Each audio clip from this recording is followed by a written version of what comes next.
네, 평안하셨습니까? 안녕하세요. 네, 오늘 다 같이 말씀 요한복음 11장입니다. 요한복음 11장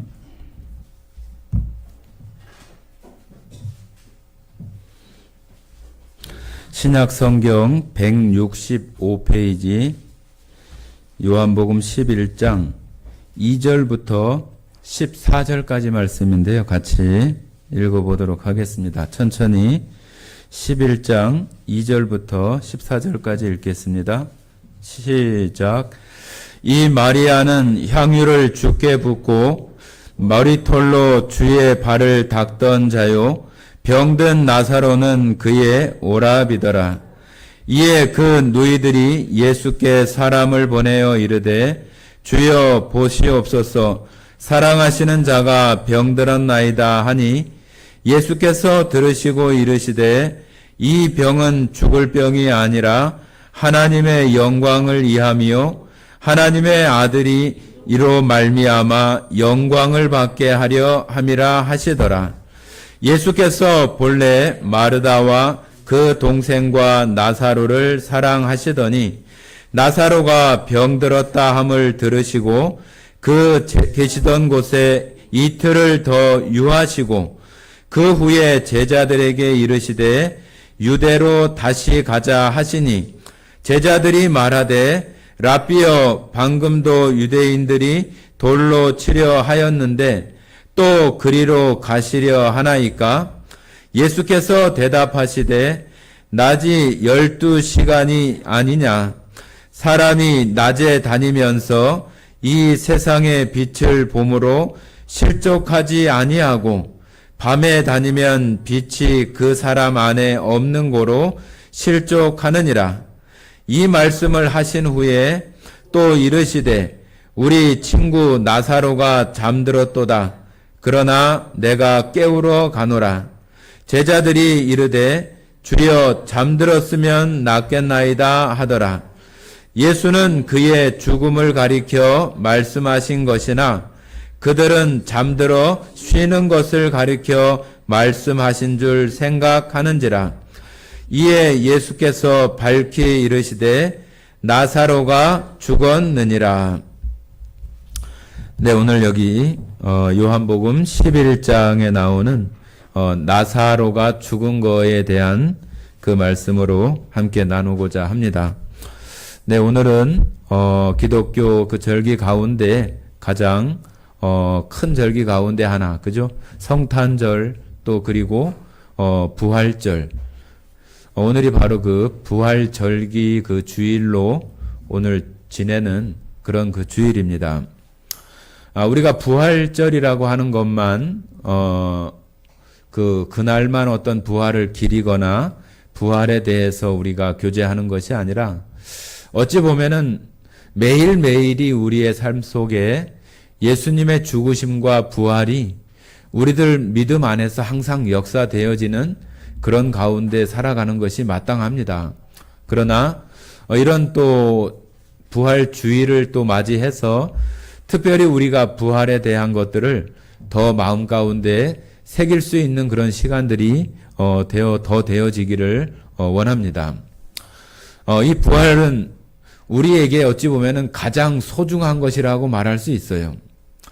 예수님께서 십자가를 통해서 우리에게 죄사함의 은혜를 주시지만은 예수님께서 다시 살아나시는 부활이 없다고 한다면은 고린도전서 15장에서는 그 믿음 자체가 헛것이라고 이렇게 말하고 있어서 믿음 자체가 헛것이라고 말할 정도로 부활이 얼마나 중요하길래 사도 바울은 고린도전서 15장 전체를 통해서 이 부활에 대해서 말하고 있는데 그만큼 이 부활이라고 하는 것은 너무나 우리들 가운데 믿음 가운데 너무 중요한 거예요. 너무 중요한 거.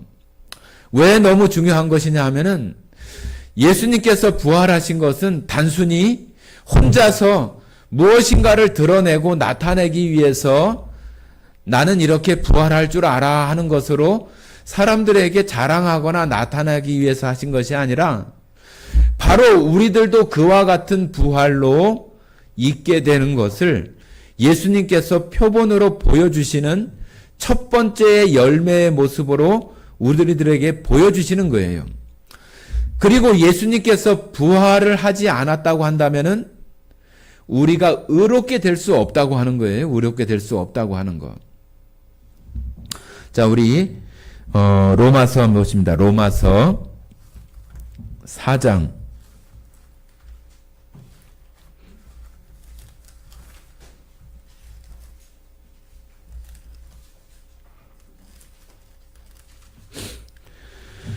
로마서 4장 25절입니다. 4장 25절.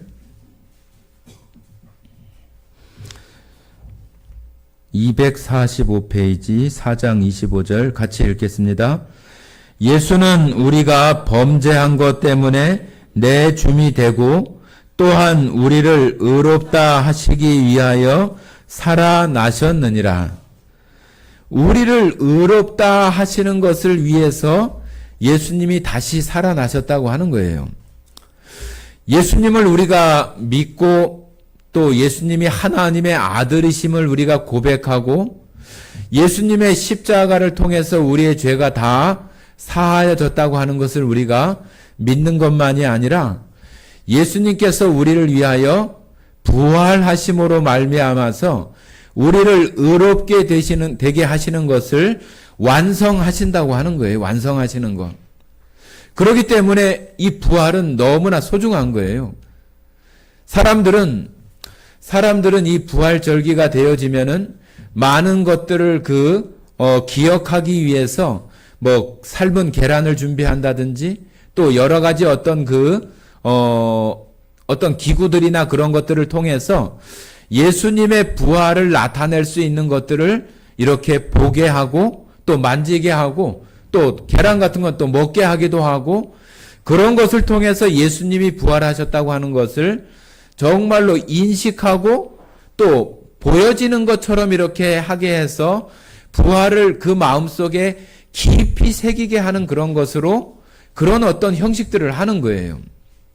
저희들은 그런 것들을 하지 않지만은 그런 것들이 간혹 필요할 때도 있어요. 이런 것이 이 기독교 역사 가운데에서 그런 일들이 있었어요. 로마 시대 때에 서방교회와 동방교회가 있었는데 동방교회에서는 이런 어떤 예수님을 섬기는 거에 대해서 어떤 상징물들, 뭐 베드로 동상을 만든다든지 또 아니면은 어떤 성물을 만들어서 우리 지성소에 있었던 어떤 금초대나 뭐 또 떡상이나 또 그런 형상들을 만들어 놓고 하는 것들을 동방교회에서는 굉장히 그것을 절대로 해서는 안 된다고 이렇게 이야기하기도 했어요. 그러나 서방교회 쪽에서는 그 위쪽에 지금 로마로부터 그 위쪽에 있는 사람들이 기독교에 대해서 전혀 모르고 알 수도 없는 그런 사람들에게 기독교를 말할 수 있는 매개체가 되게 하기 위해서 그런 십자가의 형상이라든지 십자가에 달리신 예수님의 그런 고통받는 모습이나 또 초대교회 12 제자들의 어떤 동상이라든지 또 예수님을 동정녀 일때 나왔던 마리아의 형상이라든지 그런 것들을 통해서 미개하고 또 기독교를 알지 못하는 사람들한테 기독교를 뭐라고 소개할 것이냐, 그들에게 보여주고 또 눈으로 볼 수 있으면 더 쉽게 알 수 있지 않느냐 해가지고 서방교회 쪽에서는 그 성상이나 성물들을 나타내고 세우고 그러는 것들을 금지하지 않았어요. 그러니까 서로 사이가 좋지 않겠잖아요. 그러니까 서로 그런 문제 때문에 다툼도 있고 그랬어요. 동방교회 쪽에서는 아예 그 성상들을 막 망치나 그런 걸 갖다 막 때려 부수고 절대로 있어서는 안 된다고 하는 그런 마음들을 가지고 있었고 또 서방교회는 또 그와 또 다르게 그런 모습들이 있었어요. 지금 이 시대에는 기독교가 전 세계에, 그죠? 전 세계에 들어가지 않은 곳이 전혀 없을 만큼 그런 시대에 우리가 살아가고 있어요. 여러분들 전 세계에 언어가 몇 개나 될 거라고 생각을 하세요? 언어. 우리는 한국말을 쓰잖아요. 미국에 가서 우리가 안녕하세요 이러면 그 사람들이 알아들어요? 미국에 가면 뭐라고 얘기해야 돼요? 헬로, 굿모닝? 뭐 그렇게 영어를 써야 되고, 일본에 가면 뭐 어떻게 해야 돼요? 일본에 가서 헬로 하면 돼요? 예. 일본 말로 해야 되죠. 그죠? 중국은 또 중국 말을 해야 되고. 전 세계 언어가 몇 개나 돼요? 한 3,000개 정도의 언어가 된대요. 3,000개. 그런데 성경이, 우리가 보고 있는 이 성경이 전 세계 언어 가운데 거의 2,700개 언어로 다 번역이 되어 있어요. 그러니까 전 세계에 있는 모든 사람들이 성경을 자기의 말로 읽을 수 있는 그런 시대에 우리가 살아가고 있어요.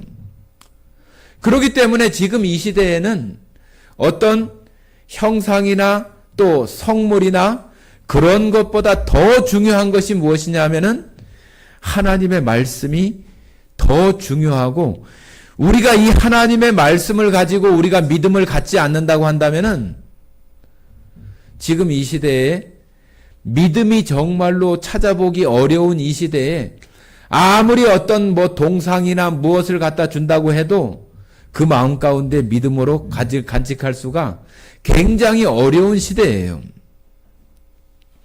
여러분들 마음속에 오늘 이 부활에 대한 말씀을 들으면서도 부활 내가 구원받은 사람이고 내가 하나님 믿는 사람인데 부활 그런 거지 하면서 그냥 대수롭지 않게 그런 것을 흘려보낸다고 한다면은 우리는 이 땅에 살아가면서 부활에 대한 그 생명, 부활 생명이 우리 가운데 주는 큰 힘과 능력이라고 하는 것을 맛볼 수가 없어요. 부활 모르면 어때? 부활 몰라도 천국 가면 되는 거지. 그런 마음으로 우리가 살아간다고 한다면은 우리가 말씀에 대해서 더 이상 알고자 하거나 더 이상 깨닫고 싶은 그런 마음도 별로 없고, 그냥 내가 지금 알고 있는 이 상태로 예수님 믿는 것만 가지고 내가 어느 날 죽으면 그렇게 되겠지 하는 그런 마음으로만 우리가 살아간다면은 이 땅에서 하나님 믿는 그런 능력 가운데 살아갈 수 있는 그런 힘들을 하나도 얻을 수가 없어요. 우리가 이처럼 지금 여기 요한복음 11장에 나오는 이 나사로를 보는 이유는, 나사로가 지금 병들었다고 하는 얘기를 그 누이 마리아와 마르다를 통해서 사람을 보내가지고 예수님께 보냈어요. 이 마리아나 마르다는 앞부분에 설명하고 있는 것처럼 예수님 머리 위에 향유를 부었던, 예수님을 잘 알고 있었던 사람이고, 또 예수님도 이 마리아와 마르다, 나사로 이 사람들을 아주 잘 알고 있는 사람들이에요. 잘 알고 있는 예수님이에요. 그런데 지금 나사로가 병들었다고 하면은 예수님 어떻게 해야 돼요? 빨리 가야 될 거 아니에요. 그죠? 빨리 가서 나사로를 치료해 주든지 병을 낫게 해 줘야 될 것인데, 예수님이 바로 가지 않고 그 말을 듣고 또 이틀이나 더 그냥 찌대고 앉아 있어요. 왜? 예수님은 나사로가 병들었다고 하는데도 바로 가서 병을 고쳐주거나 그러지 않고 이틀이나 더 기다릴까요?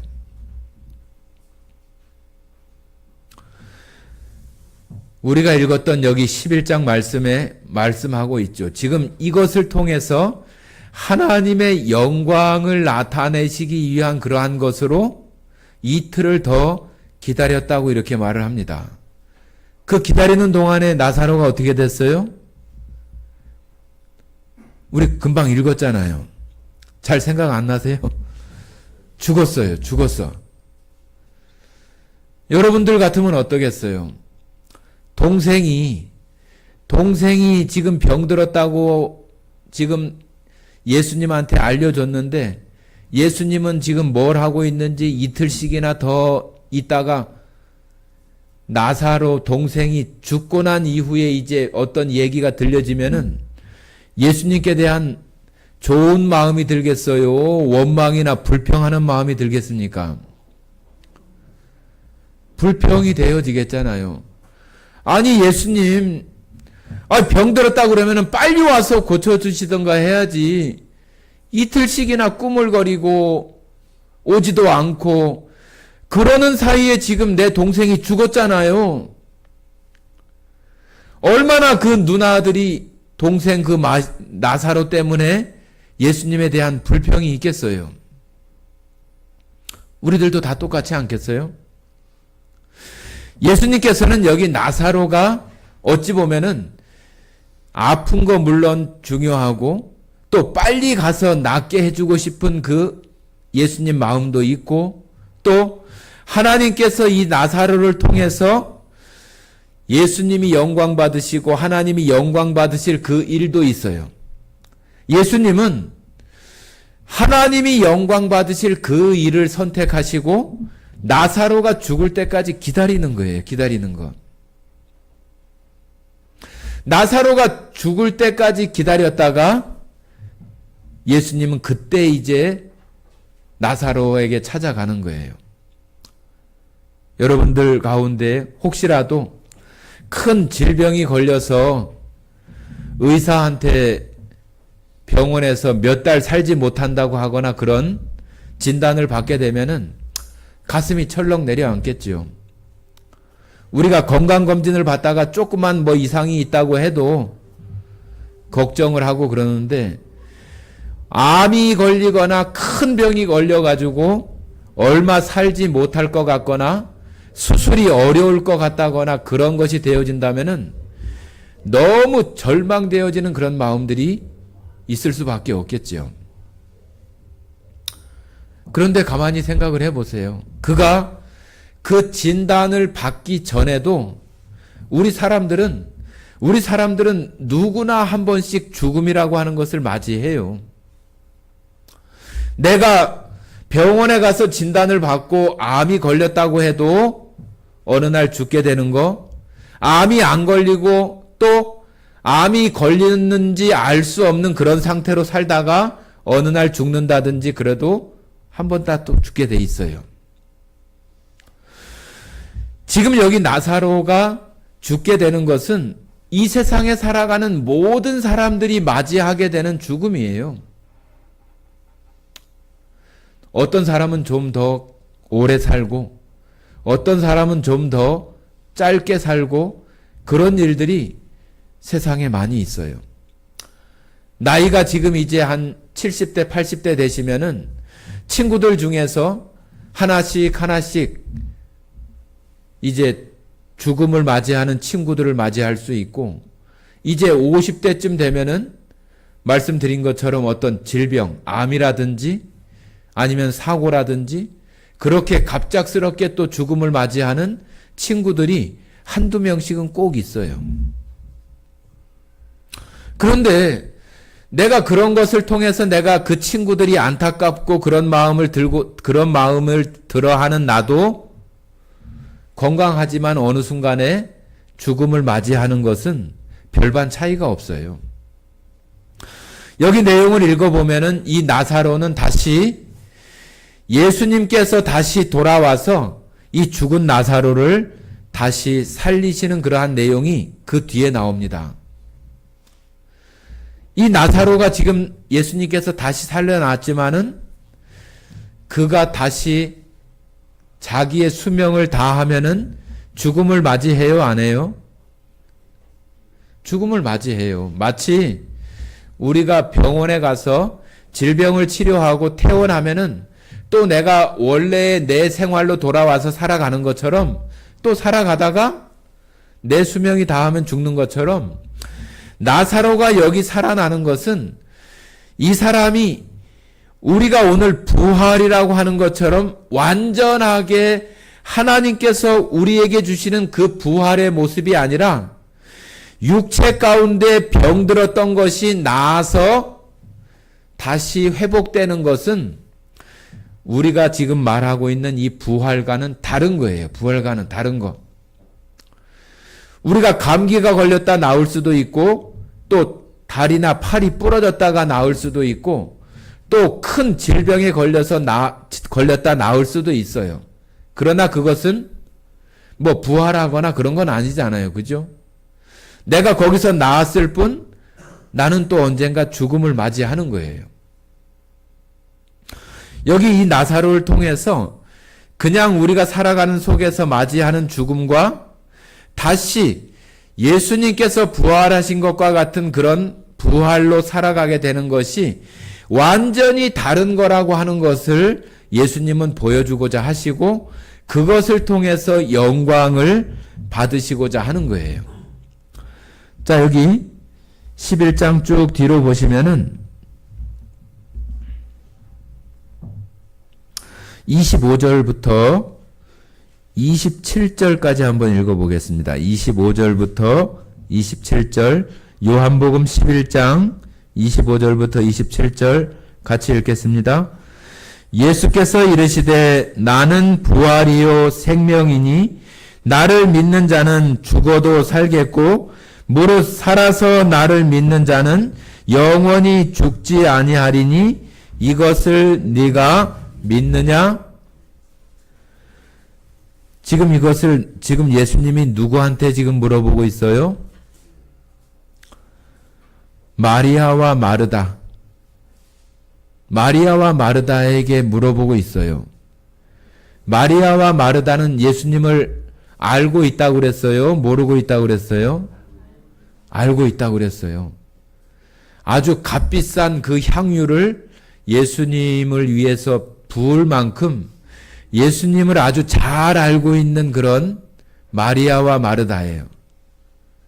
여러분에게 여기 지금 27절에 나오는 이 말씀 속에서 27절에 이르되 26절 제가 읽어보겠습니다. 무릇 살아서 나를 믿는 자는 영원히 죽지 아니하리니 이것을 네가 믿느냐? 예수님께서 지금 오늘 이 시간 여러분들에게 마르다에게 묻는 것과 똑같이 무릇 살아서 나를 믿는 자는 영원히 죽지 아니하리니 이것을 네가 믿느냐? 여러분 마음속에서 대답해 보세요. 여러분이 내가 정말로 살아서 예수님을 믿는 그 사람에게는 영원히 죽지 않는다고 하는 그 사실을 내가 지금 믿고 있는가? 이 말씀을 듣고 있는 여러분 각자가 이 말씀을 믿고 있느냐고요. 믿고. 장례식장에 가면은 이런 그 조기에 많이 써 있잖아요. 나는 부활이요 생명이니 나를 믿는 자는 죽어도 살겠고 무릇 살아서 나를 믿는 자는 영원히 죽지 아니하리니 이것을 네가 믿느냐? 오늘 여러분들에게 예수님이 똑같이 지금 말하고 있는 거예요. 지금 우리가 읽은 이 말씀은 하나님 말씀이잖아요. 하나님께서 네가 이것을 믿느냐? 여러분 이 말씀을 믿는가요?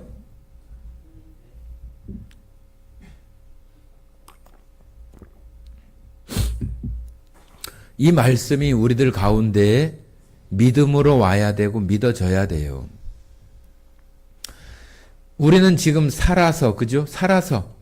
내가 살아있는 동안에 하나님의 말씀을 듣고 예수님께서 십자가에 이루신 그 죽으심을 통해서 또 부활을 통해서 내가 이제 영원한 생명을 얻었다고 하는 그 믿음을 여러분들이 가지고 있다고 한다면은 지금 여기서 말하고 있는 살아서 나를 믿는 자는 영원히 죽지 아니하리니 이것을 내가 믿느냐?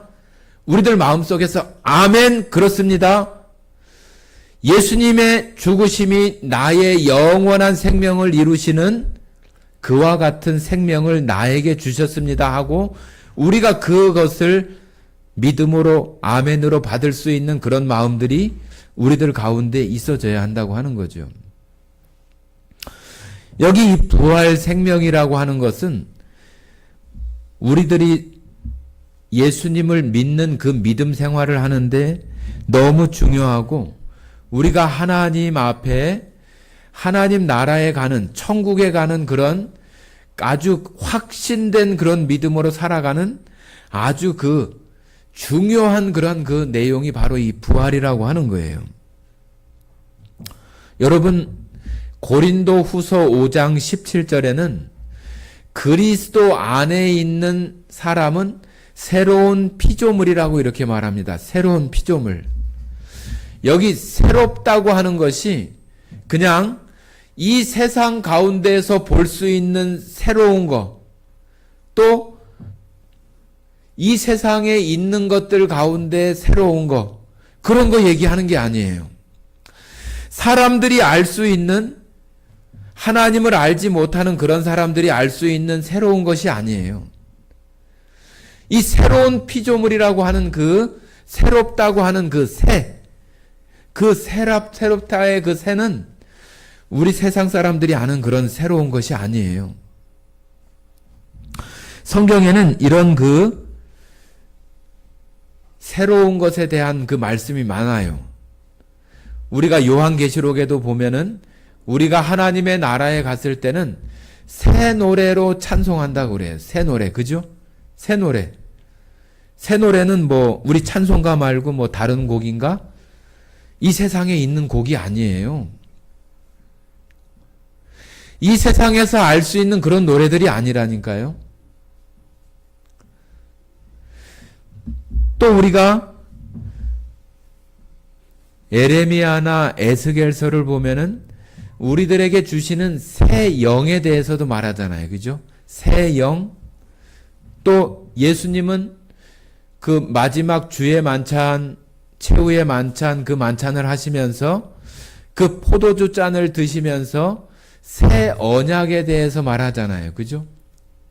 성경에는 이처럼 새로운 거, 새 노래, 또 새로운 피조물, 새 찬양, 새 영, 새 언약, 이런 그 새롭다고 하는 그런 의미들의 내용들이 굉장히 많아요. 이것은 우리가 그냥 세상에서 느끼는 그런 거하고 전혀 다른 거라고 하는 것을 우리가 알아야 돼요. 그냥 뭐 새 노래 하면은 지금 부르는 찬송 말고 누군가가 지어준 내가 알지 못했던 찬송, 내가 들어보지 못한 복음성가, 그런 얘기가 아니에요. 우리가 하나님 나라에 갈 때 살아서 나를 믿는 자는 영원히 죽지 않는다고 하시는 그 말씀 속에 고린도전서 15장에는 우리가 지금 이런 몸이 아니라 새로운 몸, 새롭게 변화된 몸으로 하나님의 나라에서 예수님과 함께 그 새 나라에 참여하고 새 찬양으로 하나님께 영광을 드리고 그러는 일들이 그곳에서 우리에게 이루어지는 것들을 새 노래, 새 찬양, 우리가 전혀 이런 몸이 아니라 예수님과 같이 새롭게 변화된 몸, 그런 것들이 성경에서 말하는 그 새롭다고 하는 그런 것들은 이 세상에서 말하는 그런 새로운 거하고는 전혀 질적으로 완전히 다른 거예요. 다른 거. 그러니까 그러한 것들에 대해서 우리가 하나님의 말씀 속에서 그것을 믿음으로 우리가 갖지 않으면은 아이 그 뭐 새롭다고 하는 게 뭐요? 새 노래가 뭐요? 뭐 그냥 이렇게 우물우물 어떤 그런 마음들만 있지 그것이 무엇일까 하는 거에 대해서 생각하지 못하는 거예요. 내가 하나님 나라에서 예수님과 같은 그런 부활 생명 가운데 변화되어져서 거기서 드려질 그럴 찬양이 어떤 것일까? 요한계시록 4장이나 5장에 보면은 그 하나님 앞에서 예배하고 찬양 드리는 그런 내용들이 나오는데 그런 모습을 우리가 상상하고 생각하면은 정말로 우리들 마음속에서 벅찬 마음으로 그러한 것들이 느껴지고 그런 마음들이 우리들 가운데 되어져야 부활 생명이 그 사람 안에 역사하고 부활 생명으로 그 사람이 살아간다고 하는 것을 우리가 생각할 수 있는 거지. 그런 것들조차도 다 되어지지 않는데 부활절이라고 해서 삶은 달걀 하나 이렇게 받는다고 해서 그게 무슨 의미가 있고 또 그 사람의 신앙을 세우는데 무엇은 도움이 되어질 수가 있겠어요.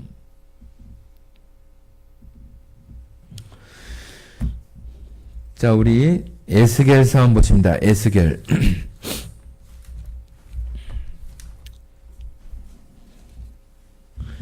에스겔 36장입니다.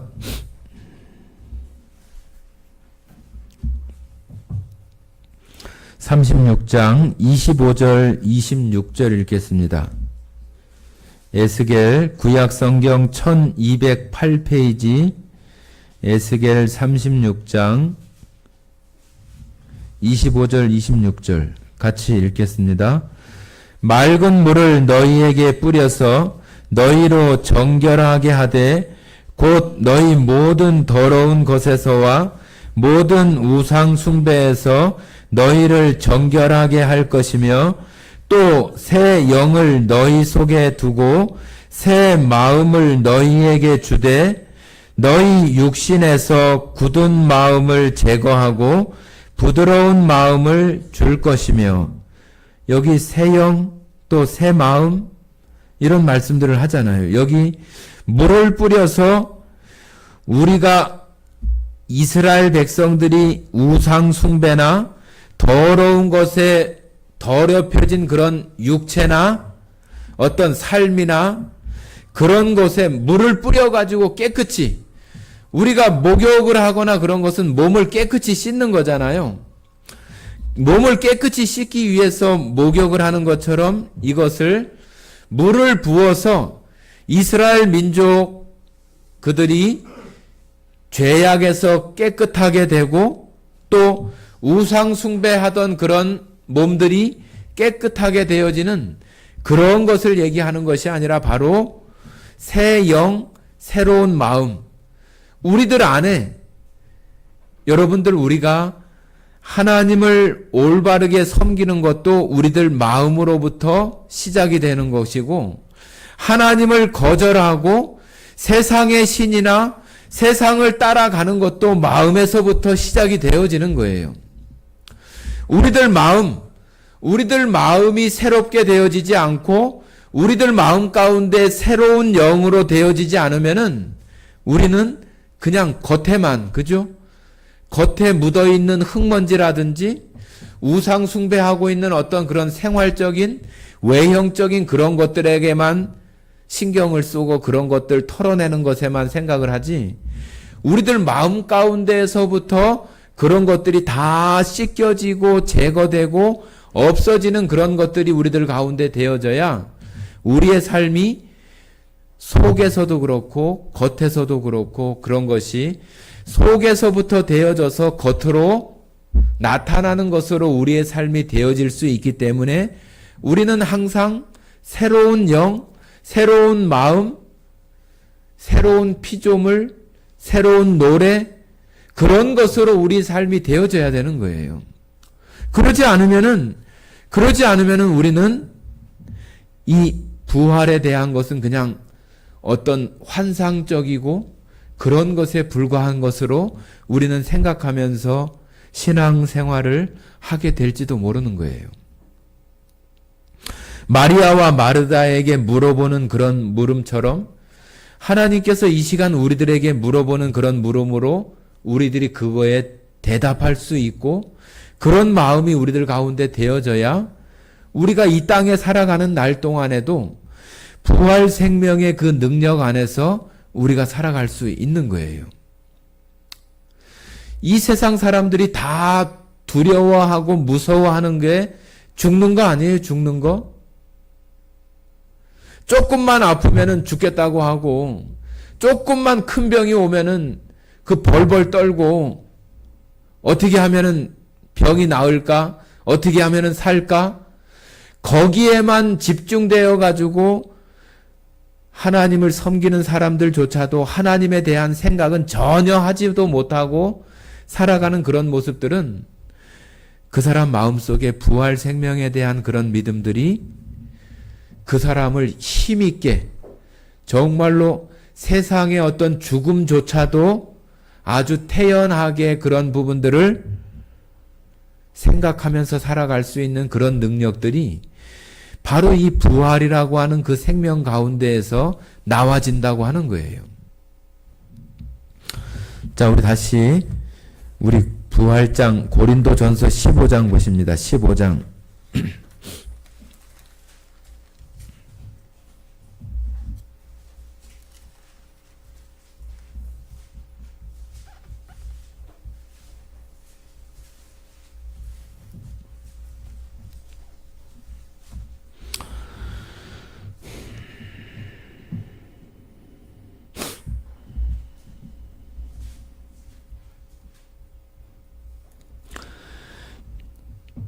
고린도전서 15장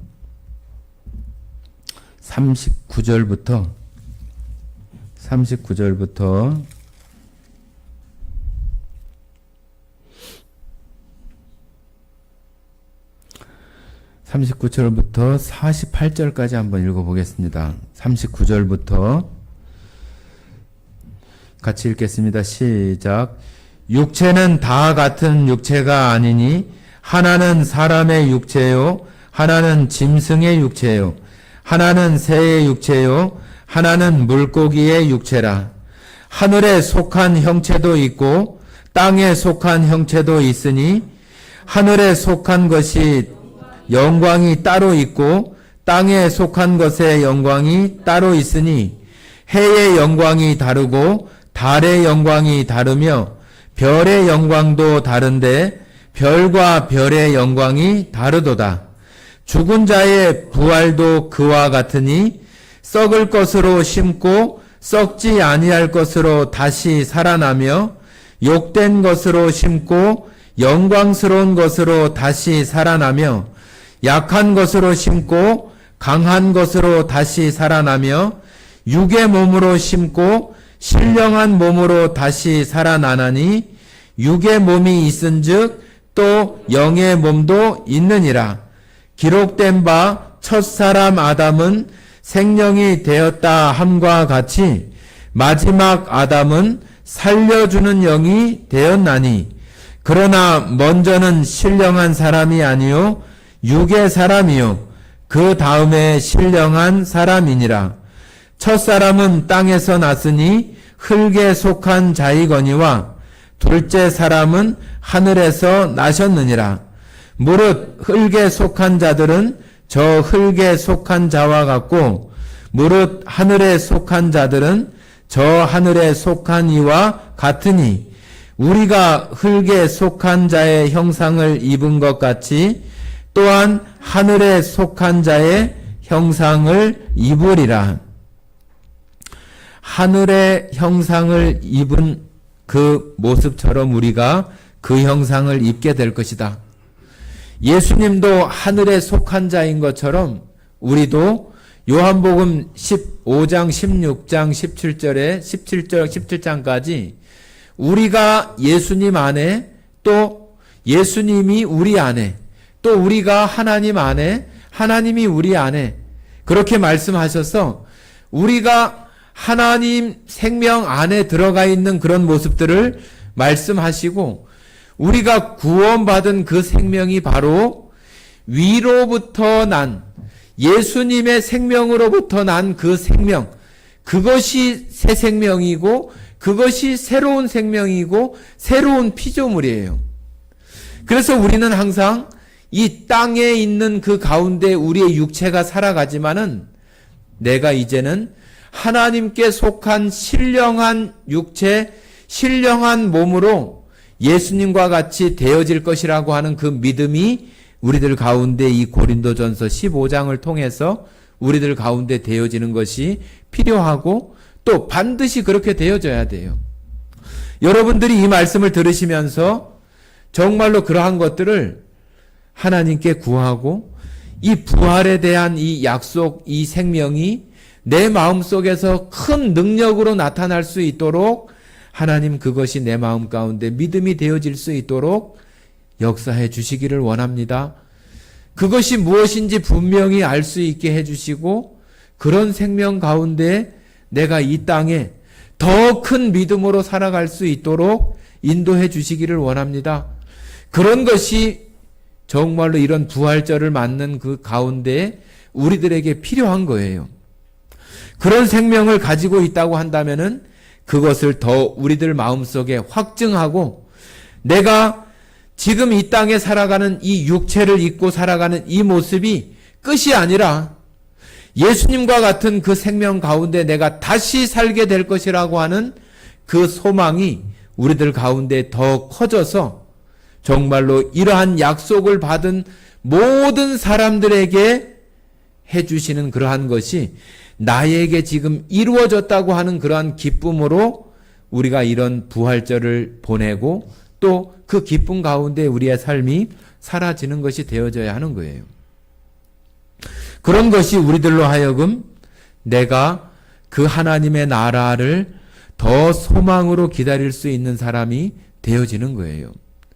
여러분들 제가 그런 말씀 많이 드렸잖아요. 내가 기차표나 비행기표나 버스표나 내가 예약을 하면은 거기에 내 자리 하나가 비어 있어요. 내 자리 하나가 마련되어 있는 거예요. 내가 그 값을, 내가 그 비행기, 기차, 버스 표값을 내가 계산을 했기 때문에 그 자리는 내 자리로 비어져 있는 거예요. 아무도 탈 수 없어요. 아무도. 그 표를 가진 나밖에 그 자리에 갈 사람이 없는 거예요. 여러분들이 하나님의 나라는 요한계시록 4장 5장에 보면은 그 둘러앉은 그 24장로들이나 그들이 다 앉은 자리들이 있어요. 여러분과 내가 예수님과 함께 하나님 보좌 우편에 함께 될 자리들이 구원받은 백성들에게 누구나 다 그 한 자리가 비어 있는 거예요. 그런데 내가 이 땅에 살아가는 날 동안에 그 자리에 대한 소망이 별로 확실한 것을 가지고 살지 못한다면은 우리가 이 땅에 살아가는 모습이 어떻게 기쁠 수 있고 어떻게 여유 있을 수가 있겠어요. 내가 어디를 가야 되고 또 어디를 떠나야 되는데 내가 가서 비행기를 탈지 차표를 끊을지 그런 것에 대해서 확신할 수 없다면은 불안하고 그런 마음이 있을 수밖에 없는 거 아니에요? 우리가 믿는 바로 이 성경은 우리들에게 하나님께서 마치 우리들에게 네 자리에 대한 그 영수증을 우리들에게 해주신 거나 똑같다고 저는 생각을 해요. 누가 들었을 때 그 표현이 과하다고 말할지 모르겠지만은 저는 그렇게 믿어요.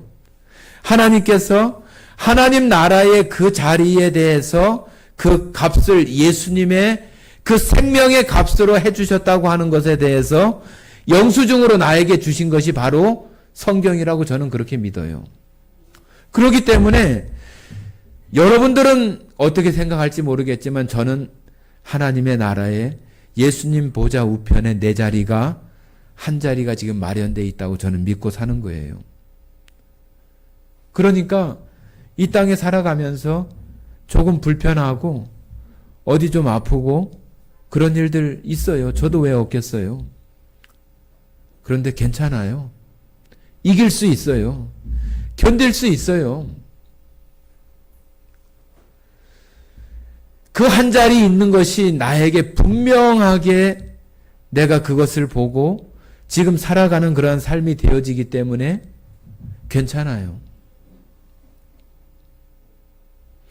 이런 삶을 모든 사람들이 하나님께서는 누리게끔 이 성경을 통해서 우리에게 보여주시는데 네가 이것을 믿느냐고 물어보시는 그 물음에 우리가 답할 수 없다고 한다면 우리는 그런 소망이나 그런 확신과 마치 손에 잡힌 듯이 그것을 기뻐하고 즐거워할 수 있는 그런 마음으로 우리가 살아갈 수 없다고 하는 거예요.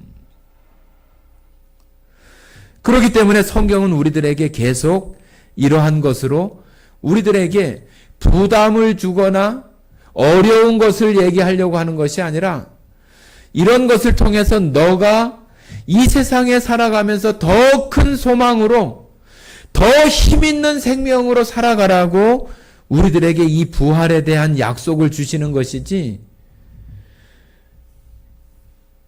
이거 모른다고 우리들에게 혼내시려고 하는 거예요? 아니에요. 지금 네가 알고 있는 거, 네가 믿고 있는 것보다 더 큰 힘을 줄 수 있는,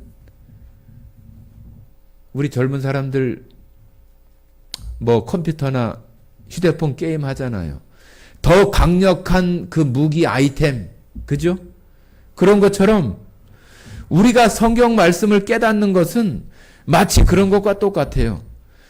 아주 큰 힘을 발휘할 수 있는 그런 게임 속 그 주인공이 어떤 아이템 하나를 얻는 것처럼 우리가 성경 속에 나오는 많은 진리들을 하나씩 하나씩 깨닫고 우리들 가운데 믿음으로 가질 때마다 우리들에게는 더 큰 나를 보호할 수 있고 더 큰 힘으로 공격할 수 있는 그런 아이템들을 하나씩 얻게 되어지는 거라고 하는 거예요.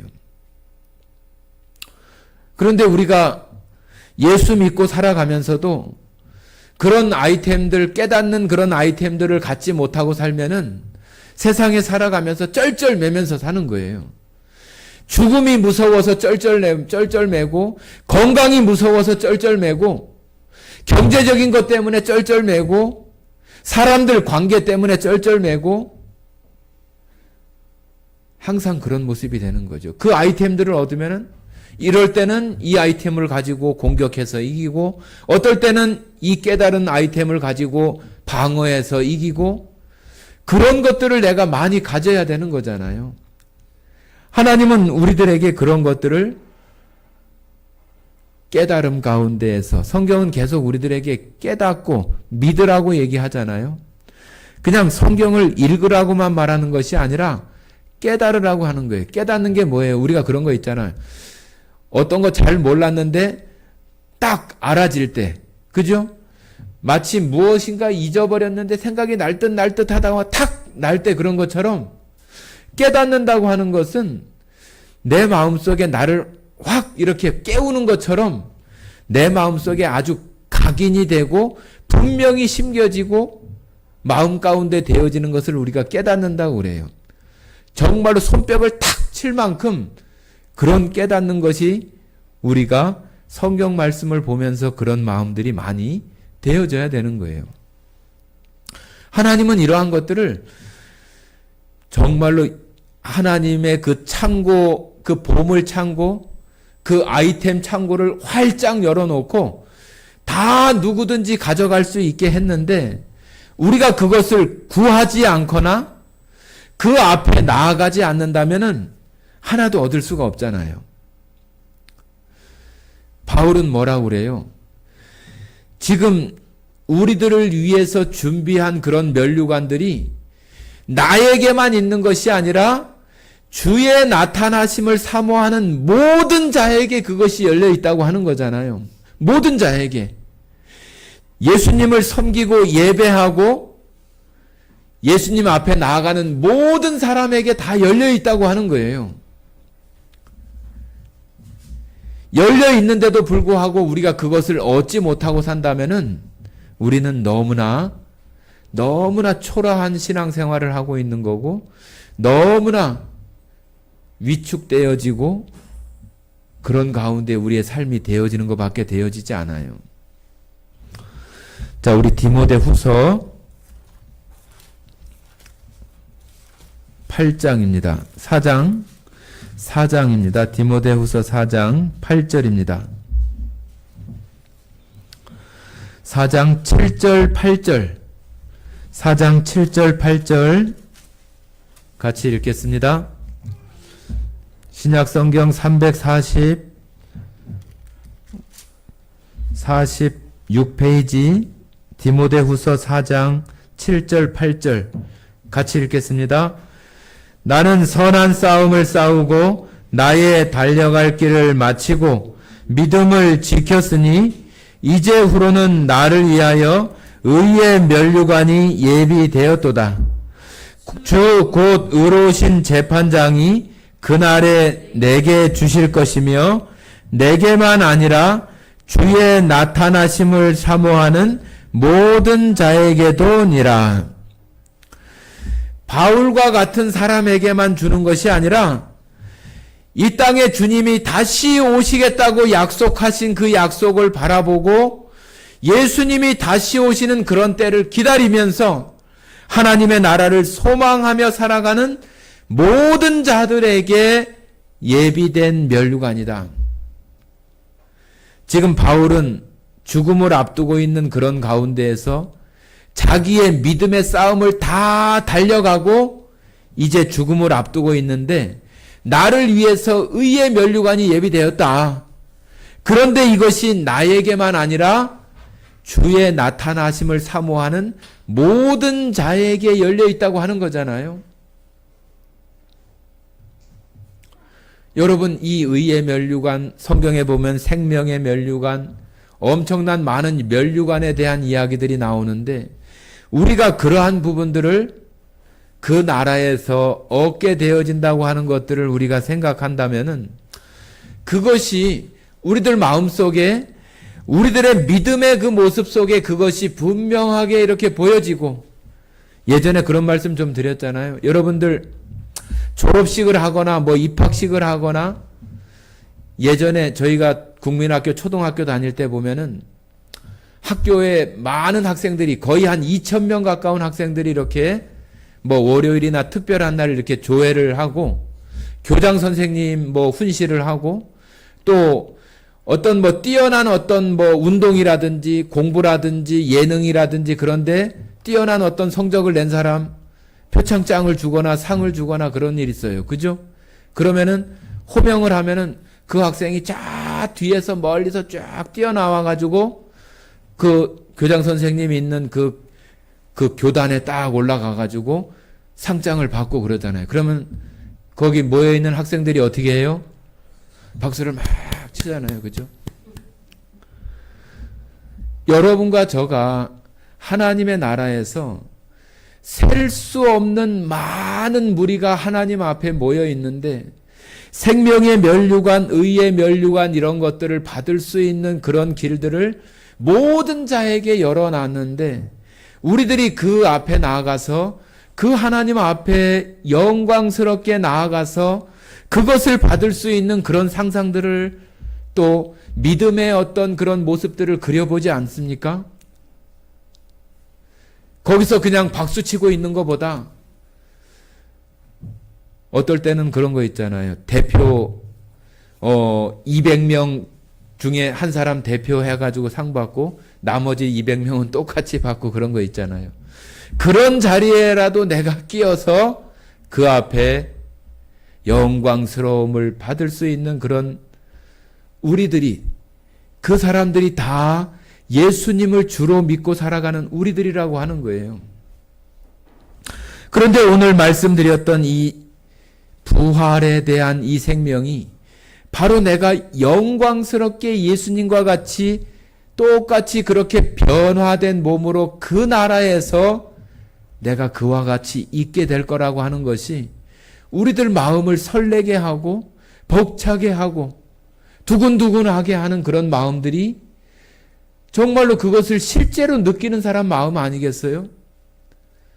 그런 것이 있는데도 그냥 뭐 미직하고 있는지 없는지, 뭐 상을 준다고 하는데도 그냥 뭐 내 건지 누구 건지 그냥 뭐 그러고 있고, 그럼 그걸 어떻게 그 사람이 그것에 대해서 영광스럽게 생각하거나 자랑스러워하는 그런 마음이 있다고 볼 수 있겠어요? 그 교장 선생님 앞에 나아가는 것만 해도 영광스럽고 대통령 앞에 나가서 표창 받는 것도 너무나 영광스럽고 그런 것인데, 이 우주 만물을 창조하신 하나님 앞에 영광스러운 그 자리에 나아갈 수 있는 자들이 우리가 되어졌다고 하는 것이, 여러분 만약에 대통령 표창을 한다고 여러분 청와대가 아니죠. 지금 용산 어디 뭐 집무실로 오라고 그러면은 여러분 그냥 갑니까? 옷이라도 잘 해 입고 잘 단정하고 그러고 갈 거 아니에요. 또 대통령 앞에 선다고 하니까 막 두근두근 해가지고 벌벌벌벌 떨 수도 모르겠죠. 그죠? 지금 그것을 실제로 그렇게 내가 받을 거라고 생각을 하고 내가 호명이 됐기 때문에 그러는 거 아니에요? 하나님의 나라도 우리가 그런 마음, 그런 믿음이 우리들 가운데 되어져야 있어야 정말로 두근두근 거리는 마음, 영광스러운 마음, 그런 마음들이 있는 가운데 살아갈 수 있는 거 아니에요. 그 두근두근 거리는 마음은 두려워하는 두근거림이 아니잖아요. 너무 감동적이고 너무 좋고 기쁜 그런 두근거림 아니에요. 우리들 마음속에 이런 부활 생명에 대한 것들이 우리들로 하여금 그런 두근거리는 감정, 두근거리는 마음이 있어야 이 땅에 살아가면서도 부활 생명의 그 힘으로 우리가 살아간다고 이렇게 말할 수 있지 않겠어요? 여러분들 모두가 오늘 요한복음 11장에서 말하고 있는 예수님께서 마르다와 마리아에게 묻고 있는 그 질문에 네가 이것을 믿느냐?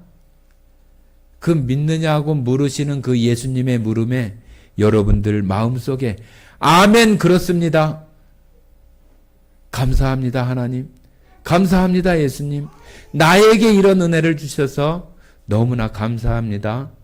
그렇게 고백할 수 있는 여러분들 되어져서 날마다 그 주님의 나라에서의 그 두근거림이 지금 내 생활 속에서 여전히 살아가면서 오늘만 부활절이 아니라 매일매일 만나는 날이 부활절의 뜨거운 마음으로 여러분들 모두가 살아가시는 성도들이 되기를 바랍니다.